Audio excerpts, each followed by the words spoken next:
সব কেমন আছো? এই এখন ঘড়িটা এখন 12:30 বাজে। এই সবে স্নান করে এলাম। স্নান করে এসেছি মানে আগে একটা নতুন জিনিসটা লাগাই রাখো। তোমার দাদার চুল দাড়ি সব কেটে দিয়েছি, কত সুন্দর লাগছে। এই দেখো, দেখেছো? একদম ছোটো ছোটো করে চুল কেটে দিচ্ছি। এবার তোমার বন্ধুরা তোমরা নিশ্চয়ই ভালো করে বুঝতে পারছো। মুখটা ঘোরাও, দাদার এক সাইড যাবা।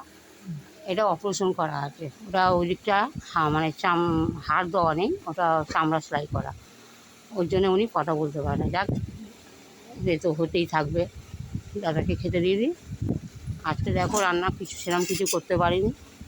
এই সেই কালকে ঘরে কচুর লতি, এটা গরম করেছি আমি। দাদা কচুর লতি খাবে তো? দাদা ভাইকে দিই কচুর লতিটা। দাঁড়াও মাকে দিই।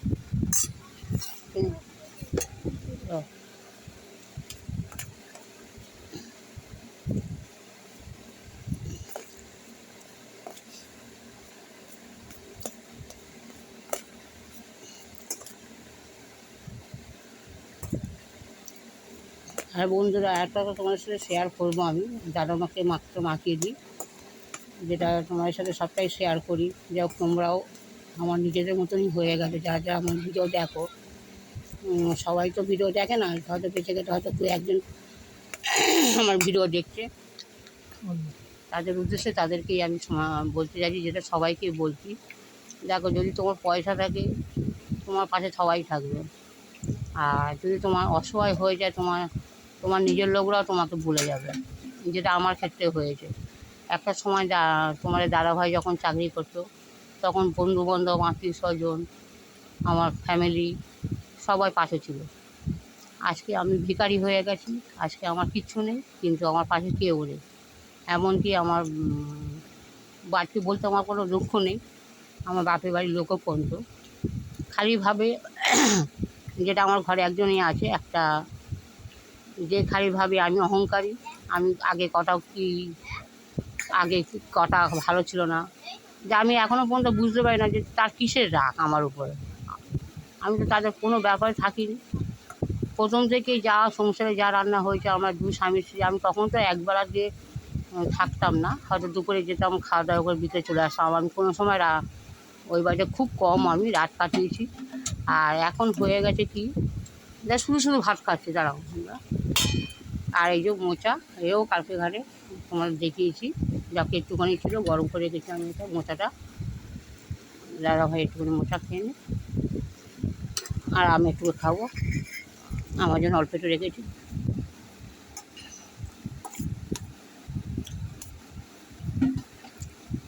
আর বন্ধুরা, এখন আমার হয়ে গেছে কি, এখন আমার যখন আমি একা মানুষ সব কিছু, আর আমি নিজে অসুস্থ, আমার দুবার স্ট্রোক হয়ে গিয়েছে। আর তারপরে আমার সুগার, এত সুগার, যেহেতু সবাই শুনেছো, মাঝে মাঝেই বলি আমি, আমার চোখে ছানি পড়েছে, এটা সুগার থেকে হয়েছে। আর সেই ছানি আমার পেকেও গিয়েছে, যেটা অপারেশন করতেই হবে। আর অপারেশন হচ্ছে না এই কারণ যে আমার সুগার রয়েছে। সুগার যতক্ষণ না কমবে আমার চোখ অপারেশন হবে না। তারপরে আমি যখন আমার খুব শরীর খারাপ হয়ে যায়, বিছানা শয্যা যখনই হয়ে যায়, তখনই আমি মা বা আমি ঘরে চলে যাই। আর সেখানে গিয়ে যেহেতু আমার নিজের লোকদের কাছে তখন যাওয়ার ইচ্ছে হয়, যে হয়তো একটু সেবা পাবো, হয়তো এখানে যেরকম আমাকে সব করে খেতে হচ্ছে, সেখানে হয়তো দুটো ভাত পাবো, এই আশা করে আমি যাই, সেখানে ছুটে যাই। কিন্তু এখন এমন পরিস্থিতি, আজকে আমার পাশে কেউ নেই। যাকে আমি সবসময় আমি এখানে আমার শ্বশুরবাড়িতে সবাইকে গল্প করতাম যে আমার ছোটদার আমি, আমার কোলের পিঠে, মানে আমার বড়দা সেই ছোটো থেকে ও একটু সম্পূর্ণ আলাদা, ও কম কথা বলে, কম মেশে আমার বড়দা। আর ছোটদার আমি ছোটো থেকে একসাথে খেলাধুলা করেছি, একসাথে অনেক কিছু আমরা বদমাইশি করেছি, যেমন লোকের কাছে পেয়ারা চুরি করতে যেতাম, আমরা ফুল চুরি করতে যেতাম, মা ঠাকুর দিত, এই ছোটোবেলার বুদ্ধি বদমাইশি। আমরা গাড়ি করতাম, আমার দাদার মানে আমার ছোটদা আমাকে গাড়িতে টেনে টেনে রাস্তায় ঘোরাতো। সেই যে একটা মুহূর্ত, আমি এখনও বড়োবেলা পর্যন্ত, মানে বিয়ের পরেও পর্যন্ত আমার সেই ছোটদার টানটা বেশি ছিল। আর সেই ছোটদা এমন একটা আমাকে বড় আঘাত দিল, যেটা আমি হয়তো সারা জীবন ভুলবো না। আর ওই হয়তো ওর সাথে আমার শেষ সম্পর্ক হয়ে গেছে। ওর সাথে আর কোনো সম্পর্ক আমি রাখবো না। ওর সাথে কোনো সম্পর্ক রাখার ইচ্ছা নেই। যে ও যে আমাকে দুঃখ দিয়েছে, ওর থেকে বড় দুঃখ আর হয়তো আমার জীবনে এরম দুঃখ কোনোদিন পাইনি, যে আমার যাকে বেশি ভালোবাসতাম সে আমাকে বড় দুঃখ দিয়েছে আমাকে। হয়তো আমার বাড়ির লোক যারা নাম নিতে নেবো না আমি, তারা হয়তো আমার বিরুদ্ধে হয়তো কিছু বলবে, কিন্তু আমি এখনও পর্যন্ত হিসাব করতে পারিনি, মানে ভাবতে পারছি না যে ওদের সাথে কী খারাপ ব্যবহার করেছে আমি জানি না, যে ওরা আমার সাথে কী করছে আর কি ওরা কী বলতে চাইছে আমি কিছুই বুঝতে পারছি না, যে ওরা কী বলতে চাইছে, যে আমি ওদের সাথে কী খারাপ ব্যবহার করেছি ওদের সাথে আমি জানি না। আর আমি জানতেও আমি ইচ্ছাও নেই, কেননা আমার সে শরীর নেই, কেন আমি যাই একটু ভালোবাসা পাওয়ার জন্য দুদিন, আমি তো গিয়ে তার বাড়িতে গিয়ে থাকবো না, একটুখানির জন্য যাবো, হয়তো আমার শরীর খারাপ বলে তখনই আমি গিয়ে ওখানে গিয়ে রাত কাটাই, তাছাড়া আমি কোনো সময় গিয়ে রাত কাটাইনি যে ভালো অবস্থায়। আগে আগে কয়েকবার গিয়ে থেকেছি আমি, তখন নতুন নতুন বেলা কিছু দিন আমি হয়তো থেকেছিলাম, আর তারপর থেকে ইনিও কোনো দিন যেতে দিত, রাত কাটাতে দিত না, আর আমারও সেভাবে রাত কাটানো হয়নি ওখানে।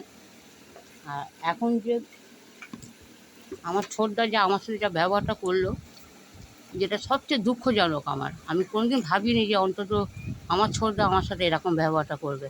আজকে সব পেয়ে গেছে, সব ও ভালো থাকুক, আমি সবসময় ওর খারাপ চাইবো না, কেন যেহেতু আমারই তো ভাই, ওর খারাপ কোনোদিন চাইবো না, ও সবসময় চাইবো ওপরওয়ালার কাছে যে ও ভালো থাকুক, আমার বাড়ির লোক ভালো থাকুক, আমার দুই দাদা, আমার দুটো ছোটো ছোটো ভাইপো আছে, আমার ছেলে ধরো দুটোই আমার ছেলে, ওদের ছোটো থেকে ধরো বড়টা আমার কোলেই মানুষ হয়েছে, আর ছোটোটার বেলা তো তখন আমি এখানে চলে এসেছি, তখন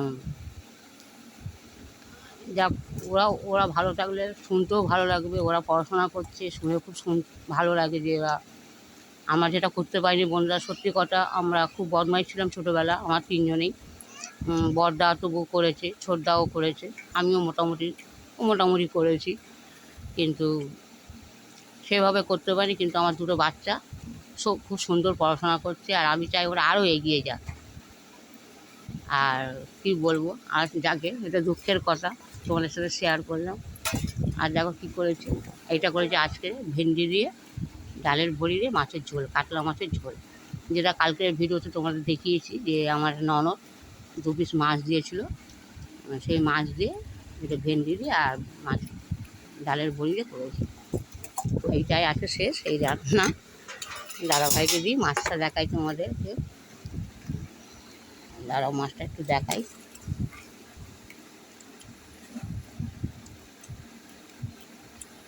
এই দেখো মাছ, এটা আগে তুলে নিই,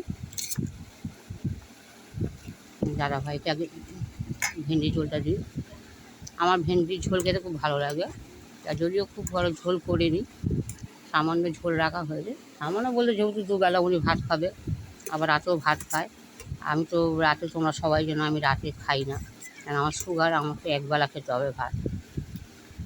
যাক, আর একটা মাছ আছে, সেটা মনে হয় ভেঙে গেল কিনা যায় না, এই যে ভেঙে গেছে মনে হয়, এই 1 পিস মাছ আছে, এই দেখো মাছটা, এটা মনে হয় ভেঙে গেছে, যাকে দাঁড়াও মাখিয়ে দিই, তুমি আগে থেকে খেতে থাকো।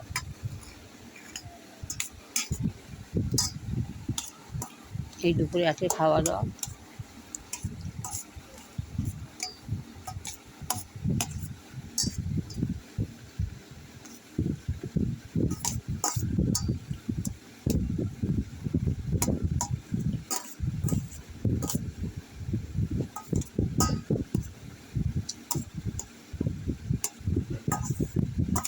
যাক বন্ধুরা, তোমাদের সাথে আর একটা কথা শেয়ার করি, মাঝে আমার খুব শরীর খারাপ হয়েছিল, এই সপ্তাহখানিক আগে খুব শরীরটা খারাপ হয়েছিল, তখন আমি আমাদেরই গ্রামের একটা ডাক্তার দেখিয়েছিলাম। ডাক্তারের সাথে কথা বলতে বলতে ডাক্তার আমাকে একটা সাজেশন দিল, যে তোমার তো চোখে ছানি, আমার একটা জানাশোনা ডাক্তার আছে ভালো, যে ছানি কাটিয়ে দেবে, কিন্তু সে অনেক টাকা করে নেয়, তুমি গরিব মানুষ, আমি সেটা বলে দেবো, রেকমেন্ড করবে আমার উপরে জন্যে, তা তোমার 5,000 টাকা হলে আমি তোমার অপারেশনটা মানে আমার স্যারকে দিয়ে করিয়ে নেবো, চোখের খুব ভালো স্পেশালিস্ট, ডায়মন্ডে উনি প্রাইভেট সে করেন কলেজে, মেডিকেল কলেজ, তা সেই 5,000 টাকা আমার কাছে এখন অনেক টাকা, আর আমার মাথার উপর তোমরা সবাই জানো আমার মাথার উপর কেউ নেই, সেই 5,000 টাকাটা আমি বের করতে আমি অক্ষম, যে আমি 5,000 টাকাটা আমার কাছে মুশকিল হয়ে যাবে। 5,000 টাকাটা অনেক দূরের কথা, হয়তো জানি না পরে কী হবে, কিন্তু ইচ্ছা তো হয় যে 5,000 টাকা যদি কোনো রকমভাবে ব্যবস্থা করতে পারতাম, তাহলে হয়তো চোখটা আমি আমার বাঁচাতে পারতাম। আর আমি ইচ্ছা, আমার খুব দুঃখ, আর নিজেদের লোকদের কাছে আর মানে হাত পেতে পেতে সবসময় হাত পাতি, সবসময় জন্য হাত পাতি। আর ওরা আমাকে দেয়, আমার বড়দা, আমার যে একটা দিদি আছে, সে আমাকে খুবই ভালোবাসে, আমার ছোটদি, সে যথেষ্ট আমার অনেক করে, অনেক মানে চাওয়ার বাইরে পর্যন্ত আমার ছোটদি আমার সাথে।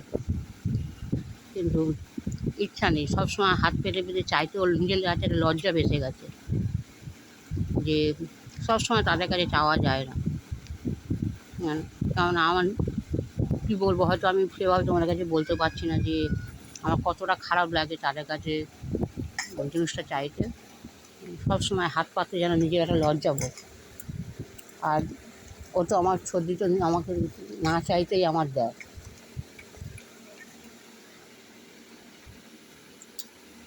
না চাইতেই আমার সব কিছু দেয় ও। কিন্তু মুখটা ঠিক করো, কী তরকারি আছে কি জিজ্ঞেসও করলাম না তো। হ্যাঁ, ভেন্ডি তরকারি কেমন হয়েছে? হ্যাঁ, ভালো হয়েছে? দেখো তো, তোমার দাদাভাই মাথা নাড়লো, ভালো হয়েছে। আর বন্ধুরা, এত দুঃখ, হয়তো তোমাদের সাথে আমি হয়তো মন খুলে বলতে পারি না যে আমার কোথায় কতটা বুক ভেঙে গিয়েছে। আমার যে যাকে এত বেশি ভালোবাসতাম, আমি মাঝে মধ্যেই ফোন করতাম আমার ছোটদাকে, যে যেহেতু আমার ছোটদারা গাড়ি চালায়, আমাদের গাড়ি আছে, গাড়ি চালাচ্ছিস কি না, শরীর কিরম আছে, আমি খোঁজ করতাম। ওরা তো কেউ ফোন করতোই না আমাকে, আমি ফোন করে করে সবার খোঁজ নিতাম। কিন্তু আজকে আমি প্রায় 2-3 মাস হয়ে গেল আমার ছোটদার সাথে আমি কথা বলিনি। কেননা দুঃখে, হয়তো ওর পরে আমার রাগও আছে, দুঃখও আছে, যেটা আমি কোনোদিন ভাবিনি যে ও আমার সাথে ওই ব্যবহারটা করবে, ওইভাবে কথা বলবে আমার সাথে। জানি না, হয়তো এই ভিডিওটাও হয়তো দেখবে কিনা তাও আমি জানি না। যদি দেখে থাকে তো শুধু এইটুকুনি ওকে বলবো যে তোর তোর কোনো আমি খারাপ ওপরার কাছে কোনোদিন খারাপ চাইবো না, যেহেতু তুই আমার মায়েরই ভাই, মায়ের পেটের ভাই তুই আমার। সবসময় ওপর কাছে এইটাই বলবো যে তুই ভালো থাক, তোর বাচ্চারা ভালো থাকুক, আমার ফ্যামিলি, আমার বড়দা, মা, আমার দুটো ভাইপো, সবাই যেন ভালো থাকে। দেখো বন্ধুরা, দাদাভাই আজকে পরিষ্কার করে খেয়েছে, দেখো বন্ধুরা, খুব ভালো লাগলো। আর প্লিজ, হ্যাঁ, যদি ভালো লেগে থাকে প্লিজ একটা লাইক, কমেন্ট আর শেয়ার করে দিও, অনুরোধ রইল। সবাইকে বাই, সবাই ভালো থেকো। হুম হুম দাঁড়াও, হুম।